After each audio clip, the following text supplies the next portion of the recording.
You are listening to Dove Valley Deep Divers with Erick Trickel and Lance Sanderson. Ball comes out of the hands of Newton. It's on the ground, picked up by T.J. Ward at the 4-yard line. Vaughn Miller did it again. On Overtime Media. And it looks like we are live. We'll let John get the other Facebook stream. There it is. It looks like we are ready to go. Mile high hello, everybody in Broncos country, and welcome into another episode of the Dove Valley Deep Divers podcast.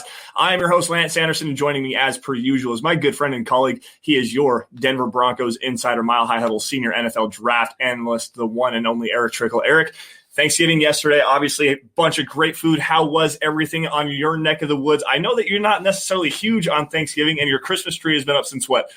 Before Halloween? The day after Halloween is put up. So made the mistake of joking around with my wife about putting it up the day after Halloween, or Halloween night putting it up tomorrow, and then Bug heard me and she would not let it go, so I had to put it up.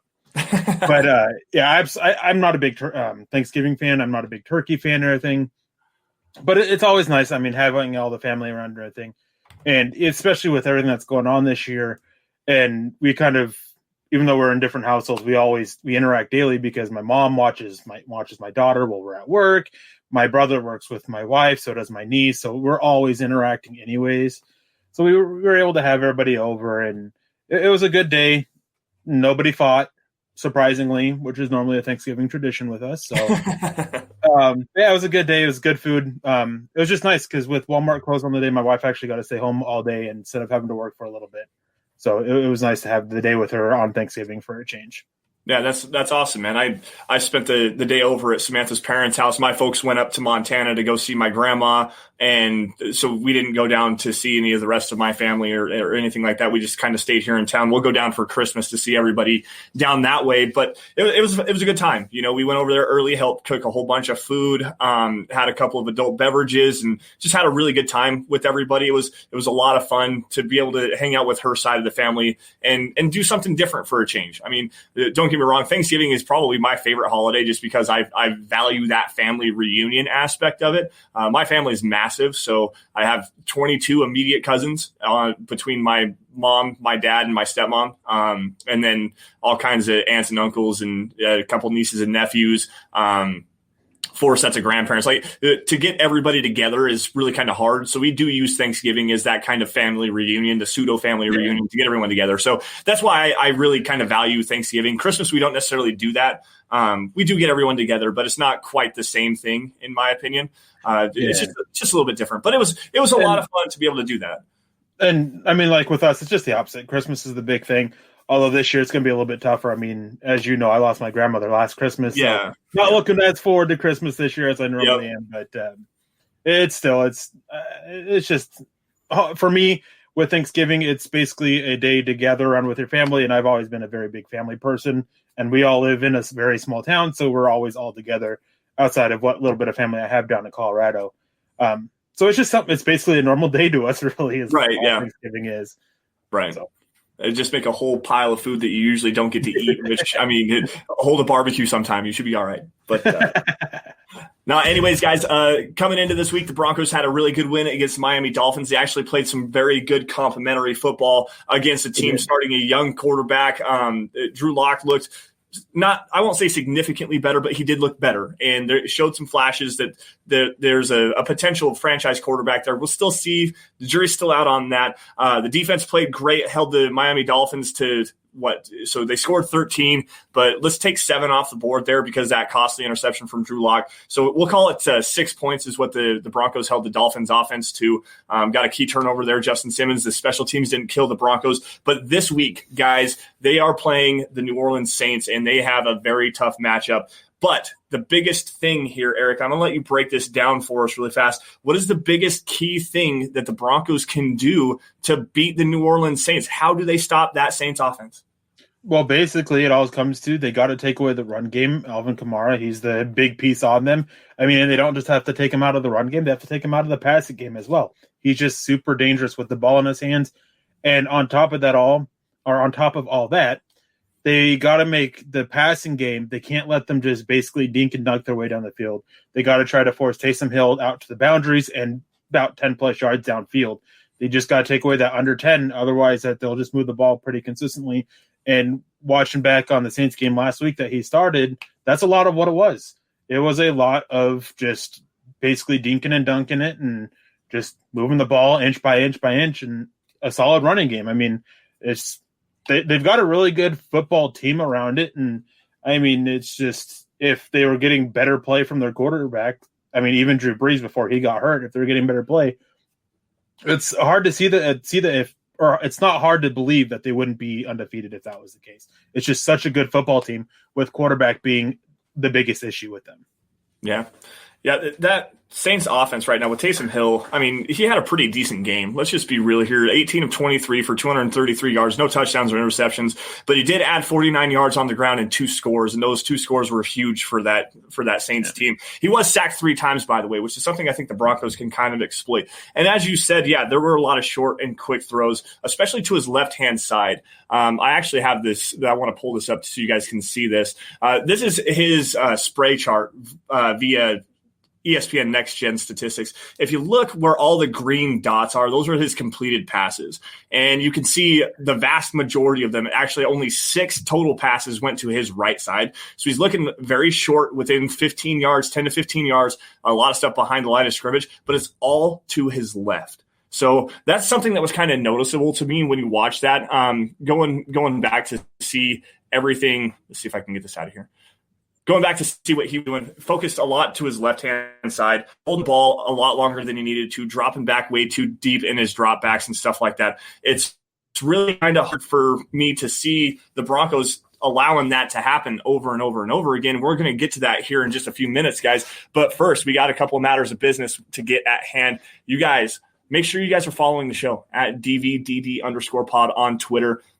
It's the easiest way to keep in touch with what the Dove Valley Deep Divers have going on our shows. While you're at it, follow me at Sanderson MHH, and for Eric at Erick Trickel. Also, follow at Mile High Huddle for instant news and analysis on your Denver Broncos, and keep in touch with what's going on with your favorite Mile High Huddle personalities. And also, guys, as always, just want to grab this here really fast. Want to let you guys know that tonight's live stream is brought to you by sportsbetting.com. Gambling is now legal in the state of Colorado, and here's what makes sportsbetting.com a no-brainer for sports fans. They have sharp odds and low juice with in-house bookmakers, and they're not a third-party provider of odds. The reduced juice that they have means that they have the best prices. There's 24/7 live customer support, and there's always a real person in the United States. You're not going to get a robot. Nobody overseas you can't understand. It's always a real live person that's going to help you out. But here's the kicker. At sportsbetting.com, you guys can get a risk-free week of sports betting up to $1,000. 100% risk-free, guys. Not just one bet, but all of your bets. So you play for a week, and if your losses exceed your winnings at the end of the week, sportsbetting.com will cover 100% of the difference up to $1,000 with a one-time rollover. So, guys, head on over to sportsbetting.com/milehighhuddle. That's sportsbetting.com/milehighhuddle and capitalize on that risk-free week of sports betting. This is the Overtime Podcast Network. Broncos country, listen up. Coors Hard Seltzer is not your average seltzer. Rooted in Coors' long history of sustainability, is a brand inspired by a generation that wants to do good in the world with a mission to restore America's rivers. Coors Hard Seltzer right now is launching the world's easiest volunteer program. Never before has it been as easy and simple to make an impact and make a difference in this world. So whatever you're doing, here's how it works. By simply cracking open a can of Coors Hard Seltzer, you're volunteering. Our waterways, gang, are at risk. 80% of America's rivers are drying up. But through a partnership with Change the Course, Coors Hard Seltzer is helping to protect and restore America's rivers. The way it works, each 12-pack of Coors Hard Seltzer restores 500 gallons of fresh water to U.S. rivers and the communities that depend on them. The results? 1 billion, that's billion with a B, gang, gallons of water restored to 16 river basins across the U.S., including the Colorado River. And that's just year one. 4 refreshing flavors, 1 cool cause.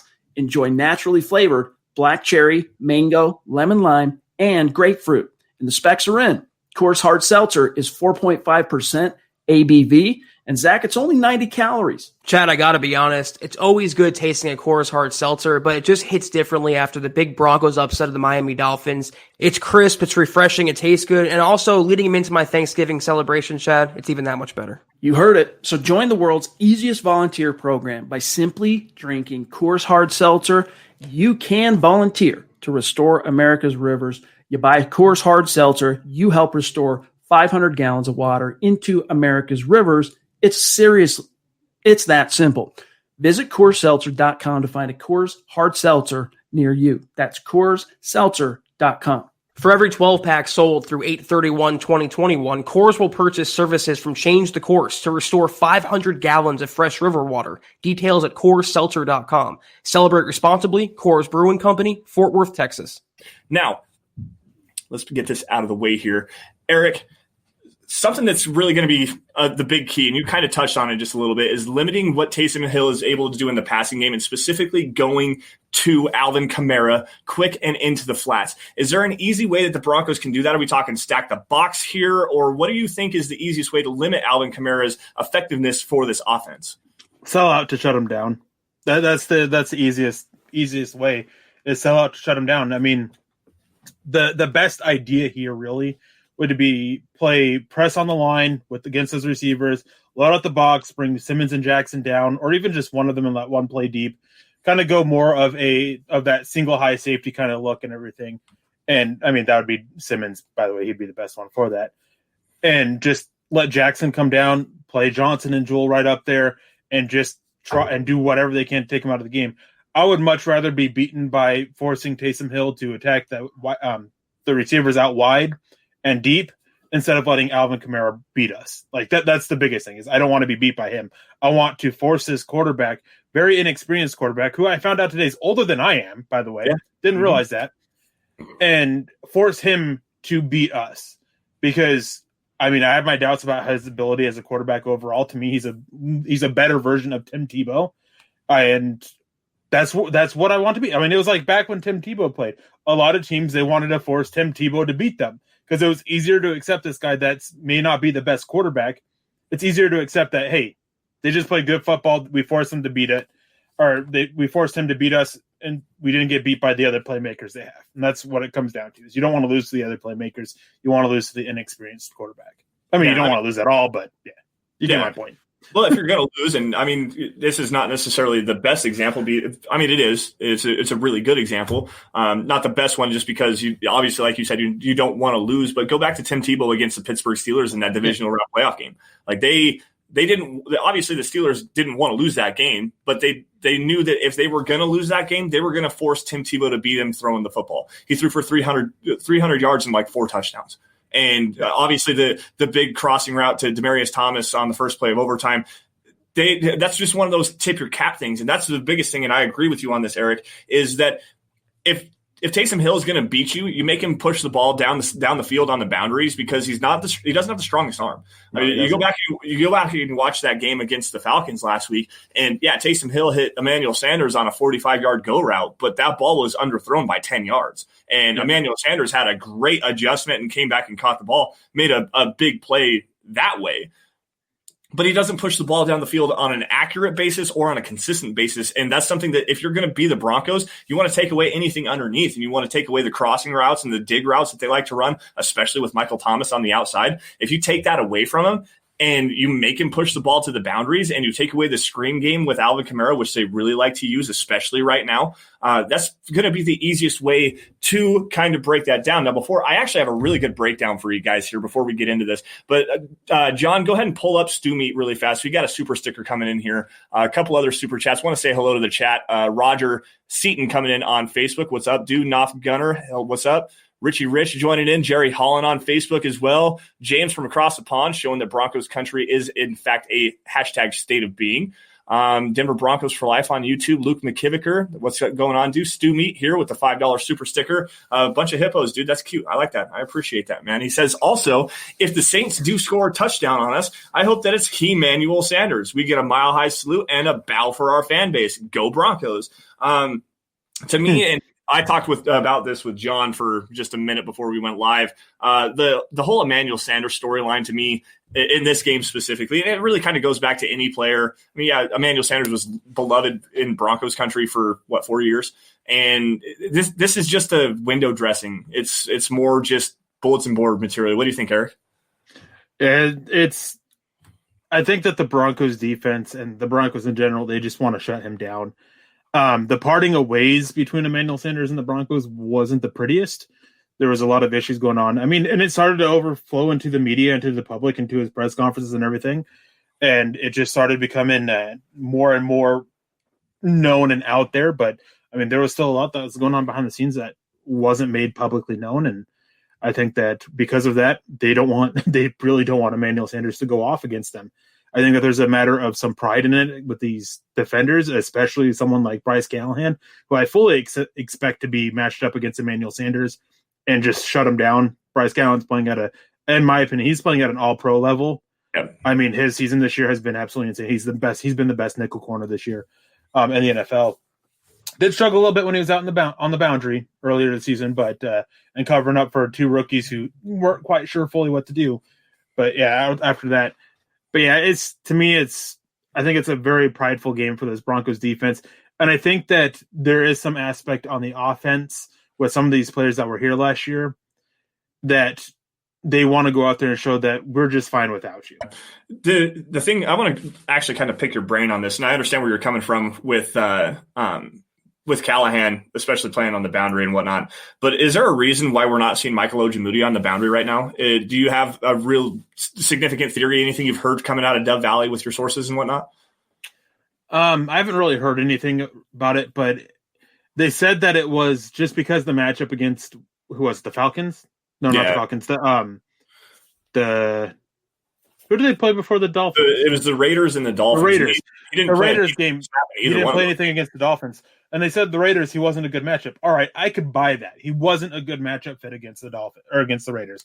Against the Dolphins, though, and he plays no snaps against them. He was a much better fit against those receivers than Asang Bossi is, and it's very questionable. I think that there's some punishment for him for his game against Atlanta, which was very rough, and he had a couple of rough weeks before that. But I mean, the season it's unlikely the Broncos make the playoffs. It's not completely out of hand yet, but it's unlikely they do. They need to get Ojemudia these reps out there because he's got to learn. Benching him sends the wrong message, especially when you look at the center of the offensive line, Lloyd Cushenberry, and how bad he has been, and he hasn't even been considered for getting benched. He's been the worst rookie that they have out there. Yeah. And he's been the worst interior offensive line rookie. And they're not even considering benching him, but they benched Ojemudia. So if it is kind of a punishment for his play, then that sends a really bad message to him with what's going on with Lloyd Cushenberry. No, and that's a fair point. To kind of piggyback off of that, and this is more speculation than anything, do you think that has anything to do with Vic Fangio being the head coach and more the head coach of the defense than the head coach of the actual team?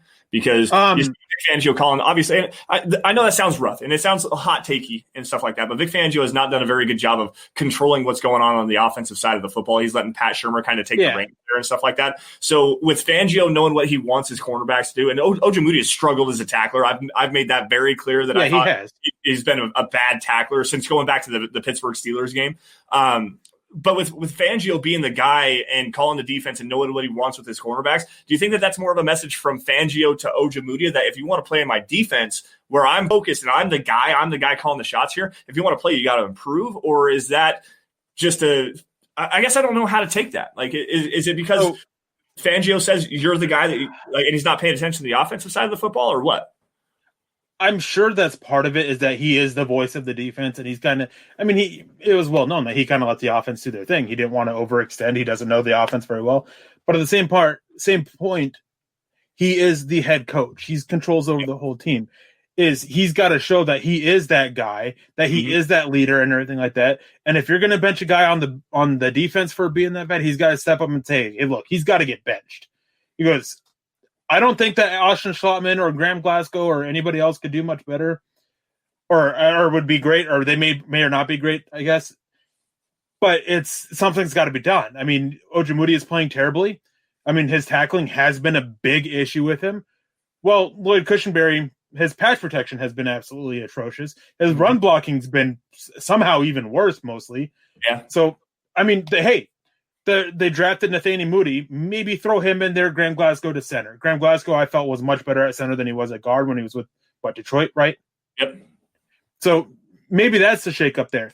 But it all comes down to the fact that if it is a punishment thing for his play, for Ojemudia, for tackling or whatever, and it's because he has more of a voice on defense than he does on offense, then that gives me bad vibes with Vic Fangio as being a head coach for the future. I mean, come on, if you're going to roll with the iron fist, you got to do it on both sides of the ball.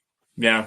That's true, and I'll give him a pass for right now. I mean, Ed Donatella is still recovering from having CV and is missing some time. He's not on the sidelines and not helping out. So I guess I can give him the pass on that. But that's not an issue that's only the last couple of weeks. That's something that we've seen for the majority of the first 2 years of Vic Fangio as the head coach.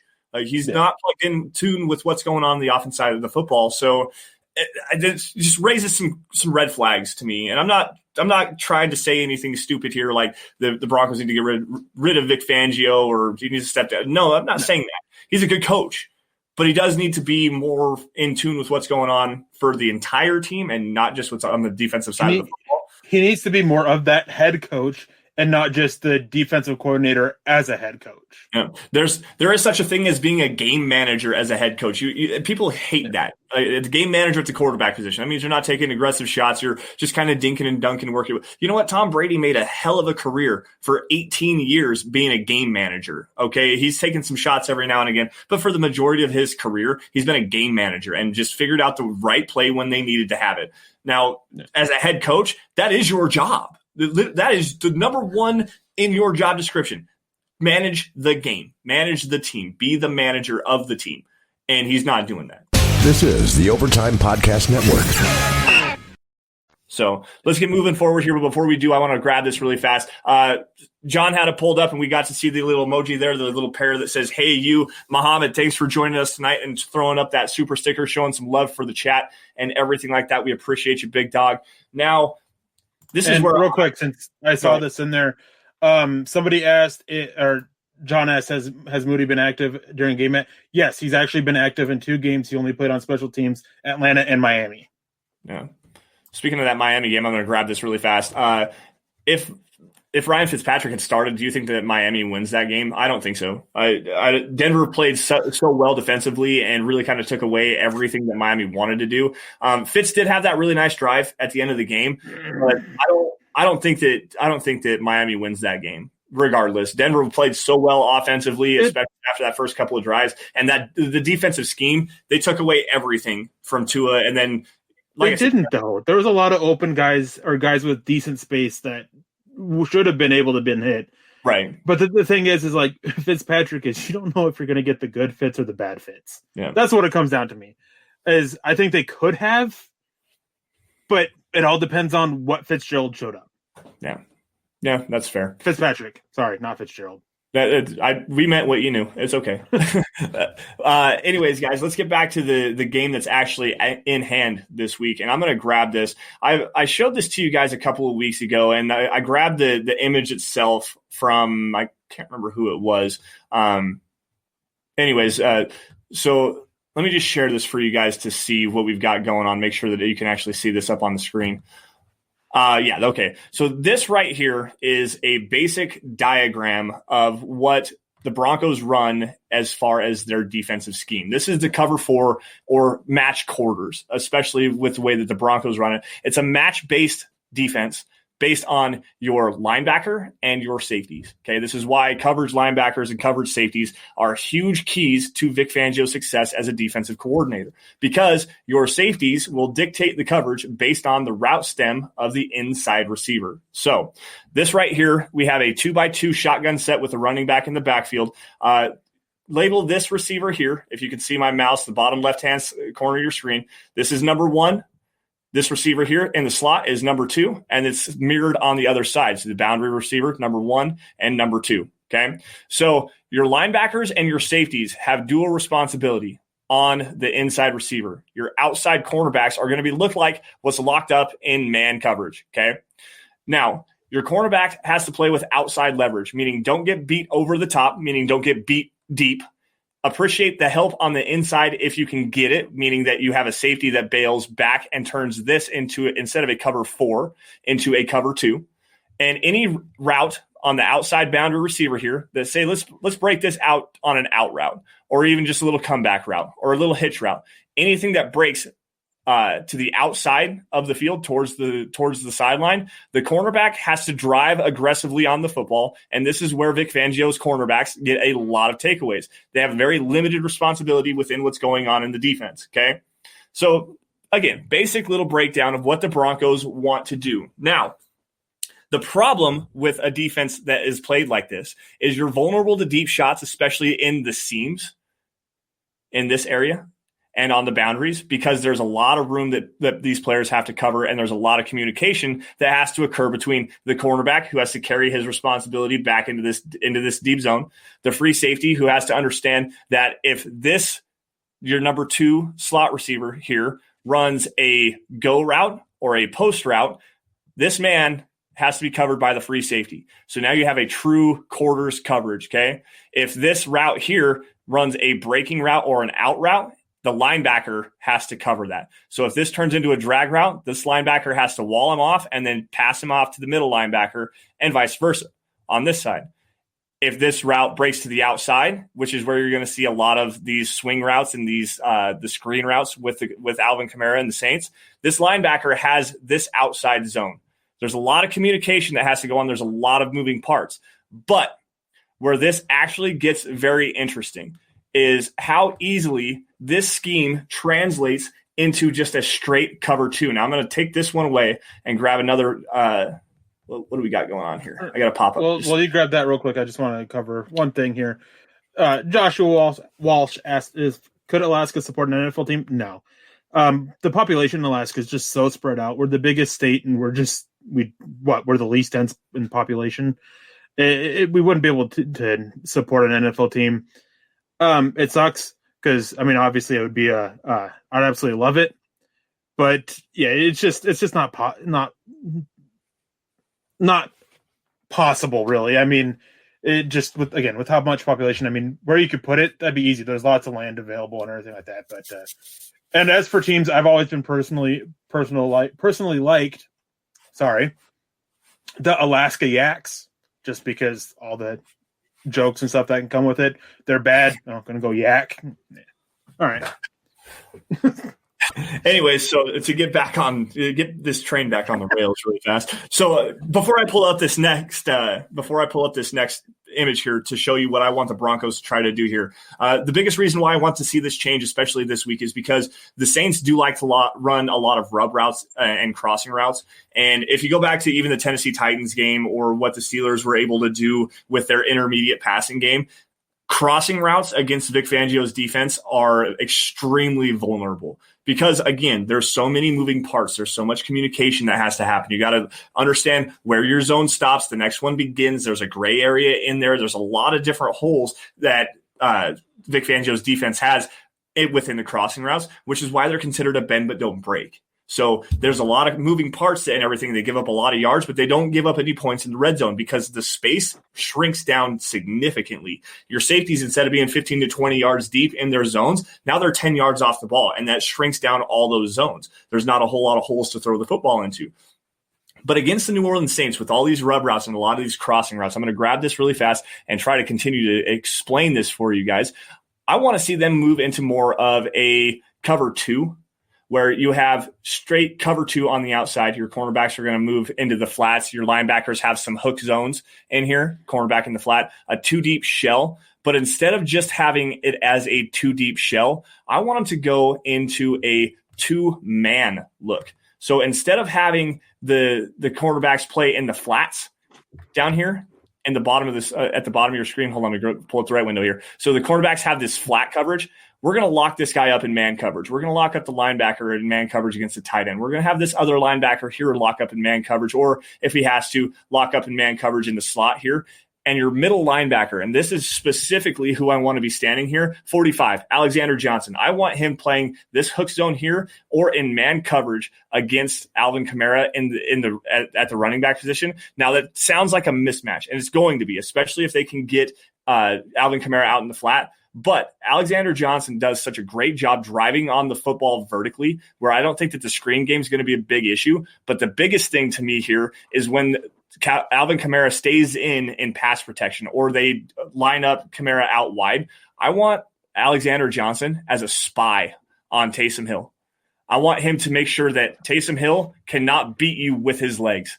The defensive line needs to play a lot of contain and not let Taysom Hill escape. And when he does escape, Alexander Johnson needs to move in every single direction as Taysom Hill does. Because if Taysom Hill can get things going with his legs and extend these drives and continue to grind the clock, the Broncos are going to be in a massive, massive amount of trouble.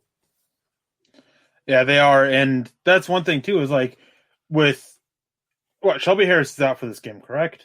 Yes. Yeah, as far as he's still out. So with him out, and with how young Draymond Jones is, with how young McTelvin Najim, with Sylvester Williams possibly out, and I don't even know who else they have on their defensive line now. But as impacted as they are on the defensive line with injuries, you have to start and kind of question, are they going to be able to really be aware enough for these screens to keep him contained? And I mean, with young players a lot, and I can't remember which edge rusher it was. There was one that talked about it, who his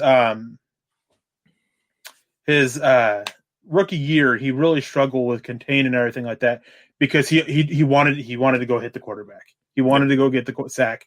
And that's going to be a question, is are they going to be able to do this on the defensive line? That's to keep him in there, not have him extend these plays. And I just don't know. I mean, I think they'll be able to get good pressure, but there's a difference between getting pressure and playing contain, and they've got to somehow do both. And Richie, this is actually the answer that you were looking for here. Is another option for contain to pressure Taysom? Yes and no. So the thing is, and you heard Alexander Johnson, if you listened to Broncos Country tonight Wednesday night, he had an interview with Ryan Edwards, and he said that you have to play gap responsibility. And that's something that we've seen a little bit of failures with the Broncos, especially in the running game right now, is there's no gap integrity, especially on the defensive line. And Alexander Johnson as a blitzer right now is not doing nearly as good of a job as he did last year.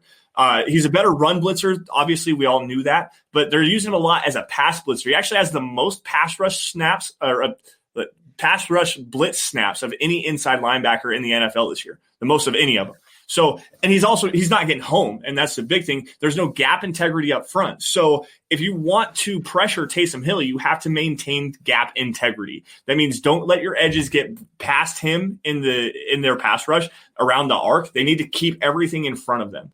And if they do get around and Taysom Hill has an opportunity to slip through, then they need to be able to peel off their blocks and make a play that way. But Alexander Johnson has to be the key in that. As I said, you want him as a spy in this game. You want to use a quarterback spy.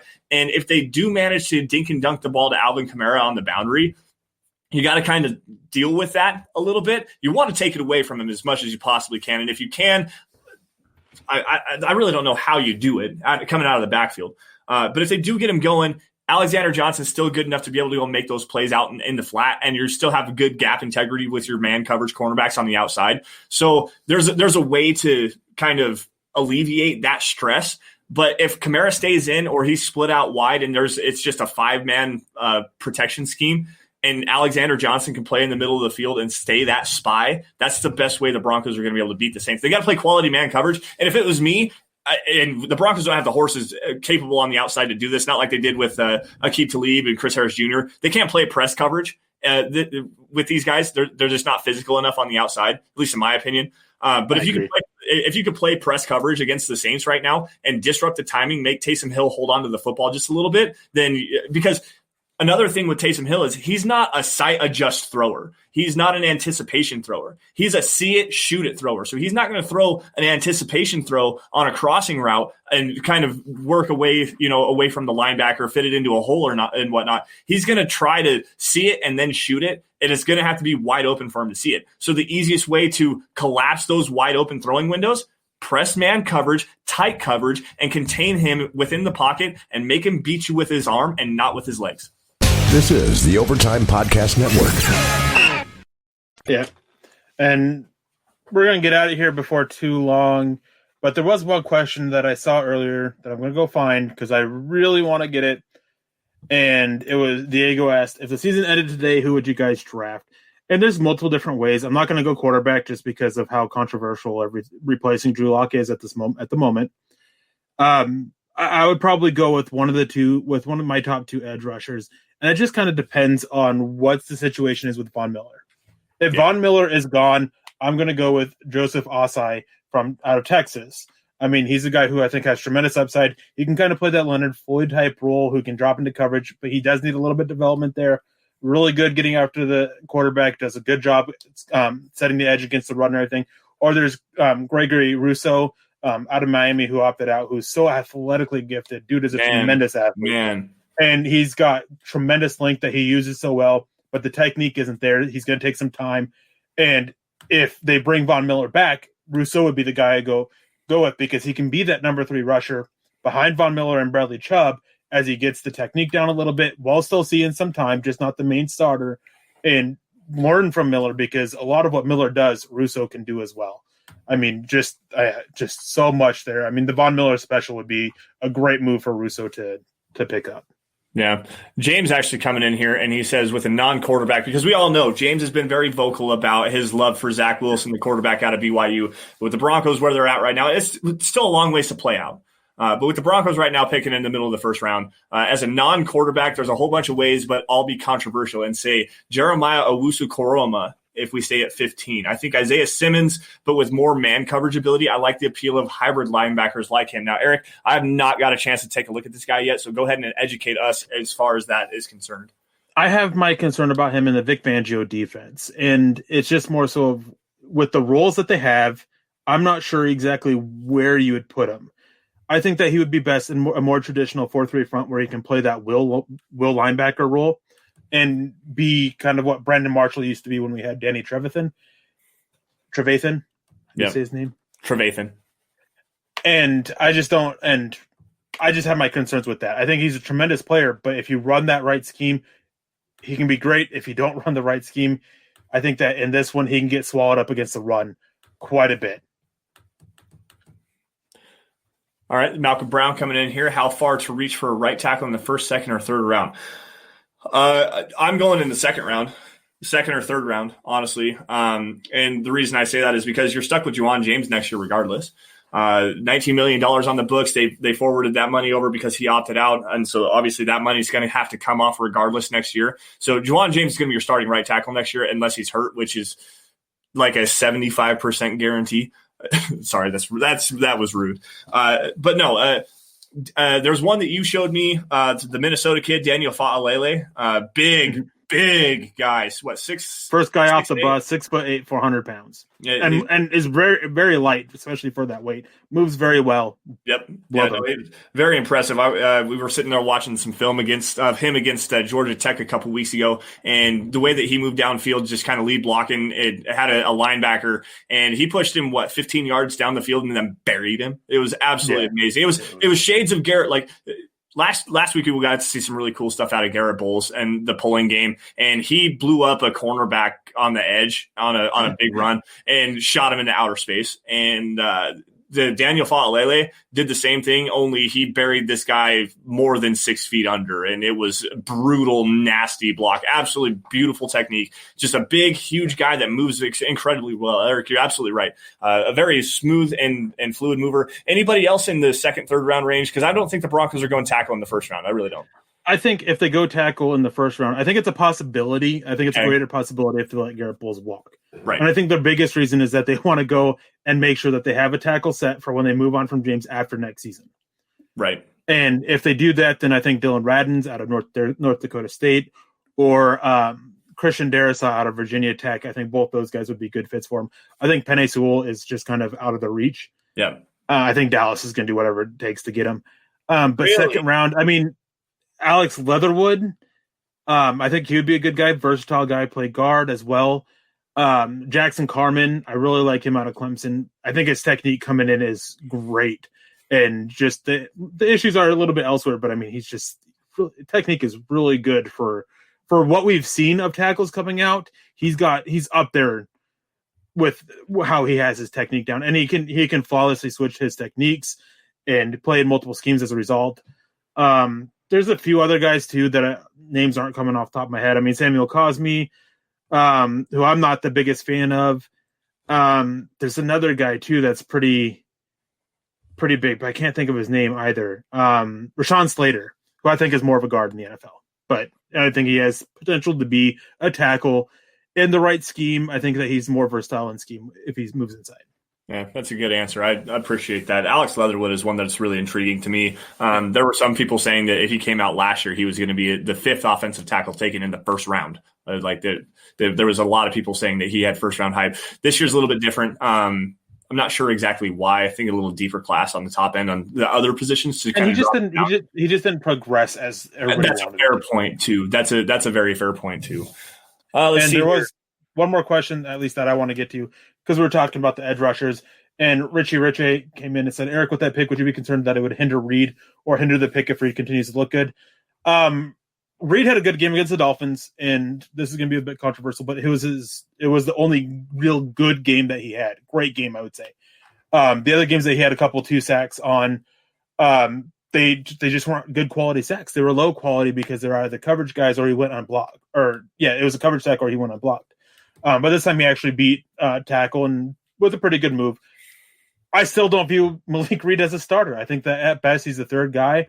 And if you go either way, and it all comes down to Vaughn. I mean, if you go Osai with Vaughn gone, or if you go Russo with Vaughn there, then you can have Osai and then Reed as the number 3 guy, or you can have Chubb, Miller, and then Russo and Reed, and kind of split Reed in there a little bit too, and have that good 4-man rotation, very similar to DeMarcus Ware, Von Miller, Shane Roy, Shaquille Barrett, kind of similar to the rotation they had there. And then obviously Von Miller goes after the season, then you have Chubb, Russo, and Reed, and you still keep at least those 3 rushers there. So I don't think it would hinder him. I think that what he is what he is. I don't see much room for development. And I absolutely loved Reed coming out, and I still do. And it's just he's far more hyped than what his play has actually shown. A lot of coverage sacks coming his way. That's a big thing. A lot of coverage sacks for Malik Reed. He's not getting home quickly. Obviously, that's something that Von Miller, Bradley Chubb can do. But against the Dolphins, he had a tremendous game. He was pretty good against the Jets, too, if I remember correctly, where he was actually getting off the ball pretty quick and creating some pretty quick pressure as well. Jess C coming in here. Will our plan of pulling the guard and tackle in the run game work this week? And Eric, this was something that I wanted to kind of pick your brain on. And we talked about this earlier when we were picking a topic for the show today. What kind of creative ways can the Broncos attack this Saints defense? Because quite honestly, this Saints defense is spectacular, guys. They have the lowest yard per carry average, or second lowest or lowest yard per carry average against in the running game in the NFL. They've allowed the fewest yards. One thing that is kind of noteworthy on that is they have the fewest rushing attempts against. That is twofold. First off, the Saints offense is good enough to put up a whole bunch of points, and then the defense is good enough that they're in the running game. They shut down the run. So teams aren't able to run. So are the Broncos going to be able to replicate that kind of success against this defensive line that features Cameron Jordan coming off of the edge and Trey Hendrickson on the other side? No. That interior defensive line is good. Those linebackers are good. Yep. Those edges are good. Like they're just much better than what they faced against the Dolphins. If they're pulling those guards, those guys are just going to shoot it back there because they're super quick to get into the backfield, and they're going to trip up the running backs if they pull them. And I'm not sure. I have my doubts about being able to move the pocket, though, with those rollouts. And it's just the issue is that, again, they're just so quick and can get up there that it can create issues with that, with sacks and everything. And I'm curious to see what they come up with against this defensive front. They can be beat. They can move the ball against them. Question is, can Drew Lock do it? Can Pat Shurmur call up the plays? That's what it comes down to. Can they go out there and execute? The biggest thing to me, and especially with this aggressive Saints defense, is you're going to have to try to catch them off guard, and you're going to have to really try to get Cameron Jordan moving up the field and dump the ball behind him. The screen game in this game is going to be huge, and it's something we haven't seen the Broncos be able to do efficiently. He does such a good job clogging the throwing lanes, though, too. He does. Like, he doesn't get a lot of batted passes, but he forces weird throws that lead to drops or just incomplete passes. I just broke my chair. The thing that you need to get out of this, and this is something that you really need to pay attention to, is the way that Cameron Jordan's coming off the football. And this is going to be a big thing. If he's gangbusting coming after DeMar Dotson, because he's going to come from the right side of the offensive line for the most part. So it's going to be DeMar Dotson versus Cameron Jordan. If he's coming gangbusters after Cameron Jordan after DeMar Dotson and pushing the field vertically, you can slip stuff behind him on the other side of that. But that's going to be really hard to do. You're going to need to see some jet sweep motion stuff, shovel passes to the tight. That would be a decent play if you could actually make it work, a shovel pass against Cameron Jordan, and then get around Quan Alexander. That's the creativity that we need to see with this Broncos offense. A few new wrinkles that we haven't seen them use. The quick passing game is going to be a big thing here. KJ Hamler, man, we need to really see KJ Hamler in the pre-snap motion. We've been calling for it for weeks now. The pre-snap motion, jet sweep stuff, get him the ball in some space and get him moving moving horizontally to try to spread everything out a little bit is going to help a lot. And that's probably the only way that I can see the Broncos having any success is the quick passing game, getting the screen game going, and outside zone. I think outside zone, you could have some success against the Saints defense. Yeah, and since we were talking about it, Richie said moving the line, will it work against this defensive line? I don't think it will. I think ultimately, that the Saints are just so good up front that even if it's not their defensive linemen, I think that they know how to create the lanes for the linebackers to shoot through. Yeah. They just work so well together as a unit in that front seven, and it's going to lead to some issues. I think that the Broncos will have some success running the ball. I don't think it'll be as good as it was against Miami, though. Yeah, it's just nowhere near as good as the Saints are on the front. Yeah. I got a quick question here from Moana jumping in here. Also behind the scenes working the keyboard as well. How important is the fifth-year option for an offensive tackle? Eric, you know this is a sore subject with me, and I know it's a sore subject with you. You got to take a look here really fast because the Broncos did, in fact, decline, and I've got some statistics here for you guys. The Broncos did, in fact, decline the fifth-year option for Garrett Bowles, and you and I came on that day. We actually found out it was that day. We had Dove Valley Deep Divers and came on and said that was a massive mistake by the Broncos. And I understand Benjamin Albright completely disagrees with us, and he says that that's a baseline for negotiations. Okay, that's fine. Baseline for negotiations, $11 million. Even with Garrett Bowles' struggles in the holding penalty department over the first 3 years of his career, he was always a top 12 at least tackle. He was still better than DJ Humphries. Yes, that's what it comes down to. He was still better than DJ Humphries. He was also better than Taylor Decker. Taylor Decker just got paid 4 years on a $60 million contract with $42 million guaranteed. And I have the stats here. First 3 seasons for Garrett Bowles and the first 3 seasons for Taylor Decker. I pulled this because I was working with Bawan on a little side project here. Garrett Bowles allowed 10 total sacks in his first 3 seasons. 10 total sacks his first 3 seasons, 20 total hits, 111 total pressures, and had 45 total penalties, which was the biggest issue that everyone always had an issue with, was the fact that he had a whole bunch of penalties. Taylor Decker, 10 total sacks allowed in his first 3 seasons. He had 11 total quarterback hits, so he had a little bit less than Garrett Bowles there. 105 total pressures, 6 fewer than Garrett Bowles, and 21 total penalties.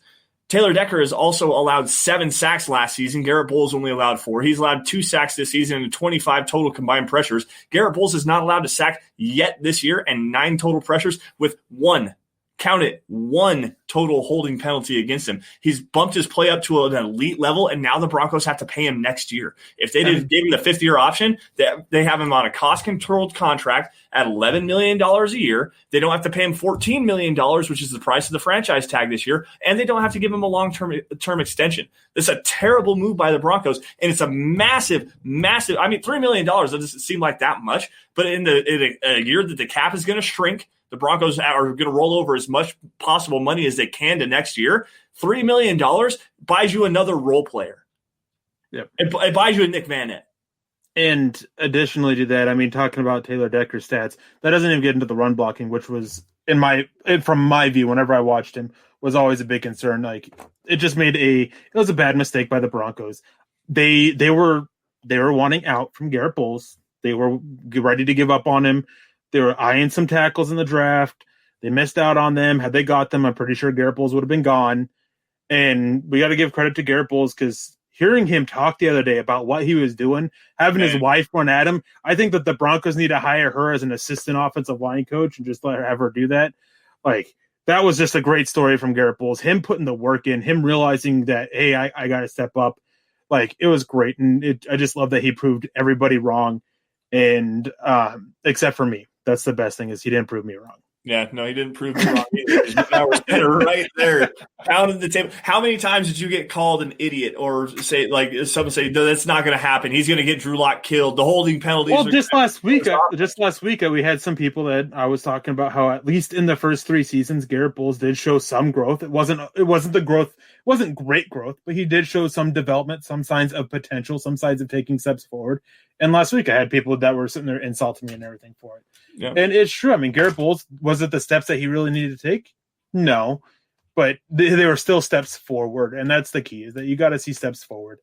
And I'm glad Denver didn't give up on him. I'm glad that they didn't trade him away. I'm glad that he's taken this step forward. I feel, and it really isn't because I'm wasn't wrong about it, that I was proven right.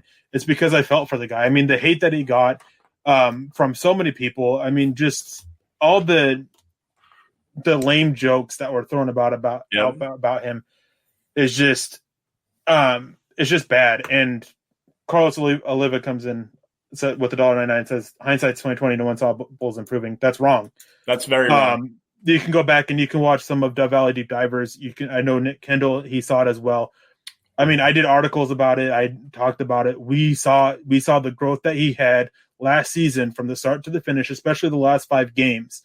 And the improvement of technique that he was showing and everything like that. And we said that this year was going to be great. I think that I have a bold prediction somewhere that I think that he was going to be at least a Pro Bowl player.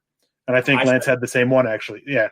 I did an article. You said it on DVDD. Yep, I said we saw bold. There's a lot of people who did it. Yep, I said multiple times he was going to be at least a Pro Bowl player, if not play at an all pro level this year. Because I actually did see that. Go back to the last 5-game sample really fast. Sorry for interrupting you here.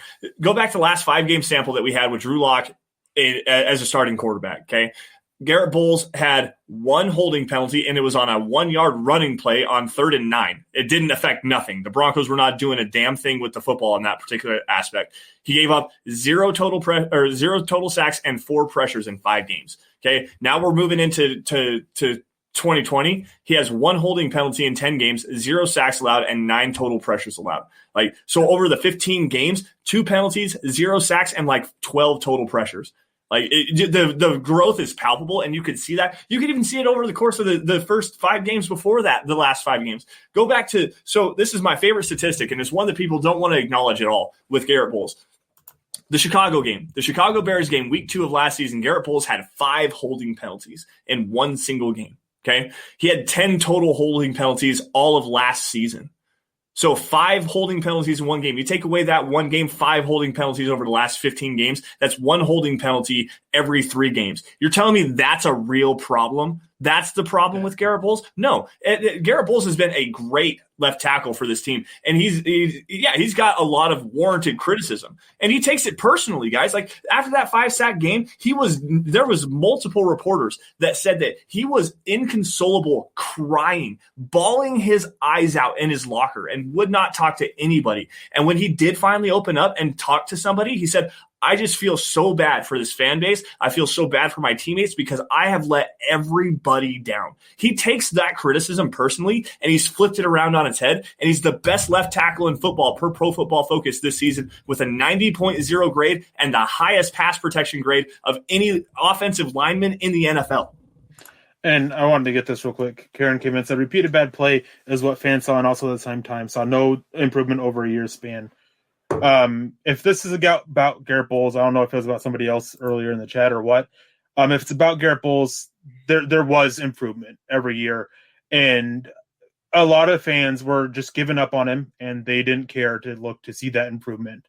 They just, at any mistake, they just harped on him, and anything positive that he did, they missed it because they didn't care, because it was one of those things where if he's not getting his name called, then it's still got to be negative.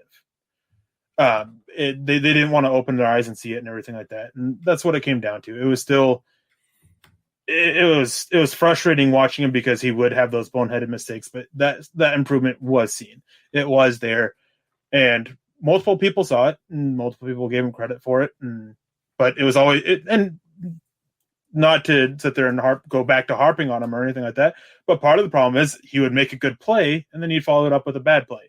Yeah, he just didn't have that consistency, which was for last year was my biggest thing. Was he just had no consistency. Yeah, that's really the biggest thing that he's had over the course of his entire career is just lack of inconsistency. He'd have, 2 or 3 drives where he put it all together and he looked amazing. And then he'd have a full game where it was not great. And it was a back and forth thing. But as you said earlier, there was a lot of growth with him. He did grow a lot as a player. I mean, he gave up 8 sacks in his rookie campaign, 57 total pressures. It was an atrocious year. But everyone said, you know what? He showed the flashes. He showed the flashes of a quality left tackle. You're going to have to learn. Let him grow just a little bit. He's raw. He's only played competitive football for 3 years in his life prior to being drafted. He's 25 years old, incredibly raw, and he needed to work. It was going to take 2 to 3 years for him to actually become the player that he has become now.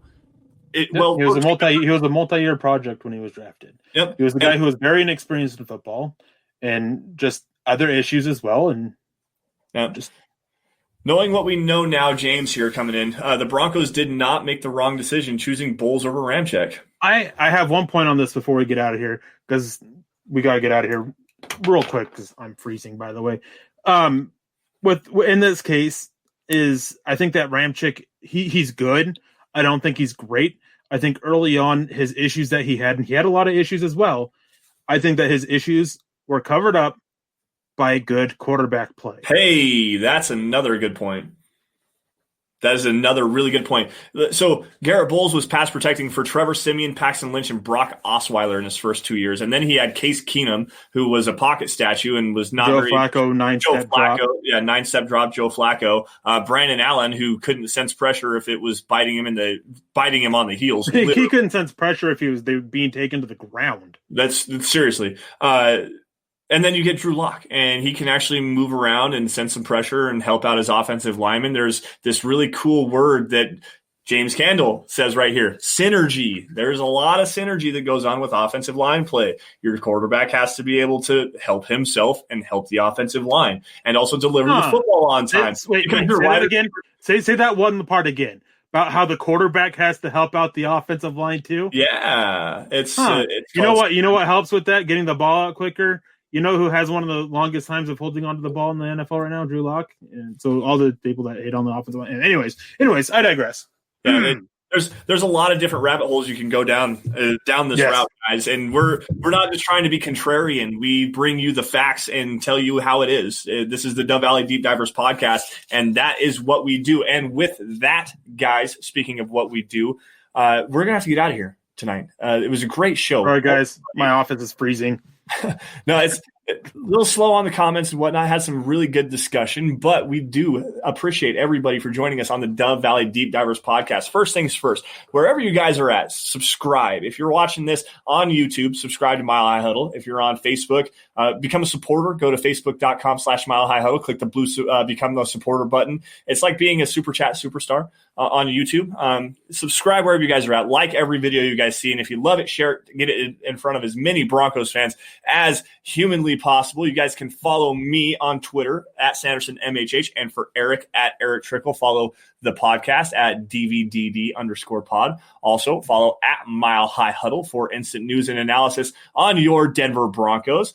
And also, it's really the easiest way to keep up with what's going on with the Huddle Up Podcast Network. And if you're also wanting to keep up with that, Huddle Up Pod is a good way to do that as well. So, Eric, before we get out of here, we do have not really score predictions, but what do you think is going to happen, Broncos Saints?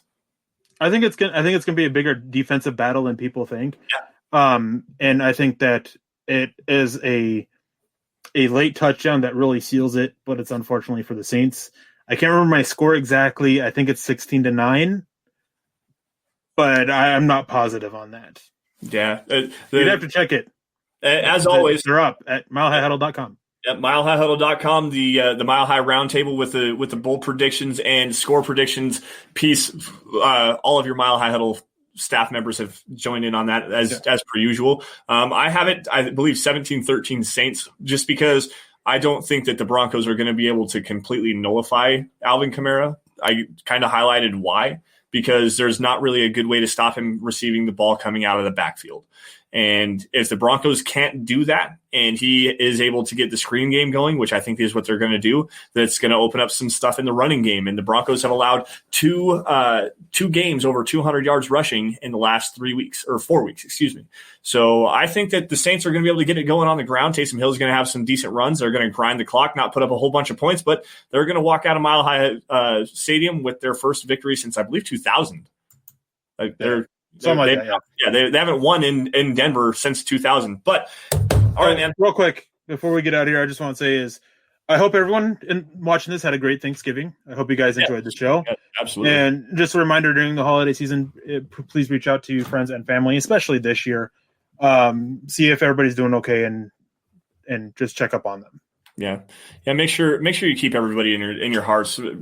Be kind to everyone. It doesn't matter who it is. Except for that one guy. Well, except for Eric. Don't be kind to Eric. He doesn't deserve it. Nick. All righty, guys. Well, with that, once again, thank you all for joining the Dove Valley Deep Divers podcast. You all stay safe. Take care. Have a great rest of your weekend. We will see you guys next Friday. Same Mandalorian time, was great. same place, 6 p.m. Mountain Time. See you guys later. Join Broncos Country's deep divers at milehighhuddle.com to keep the conversation going.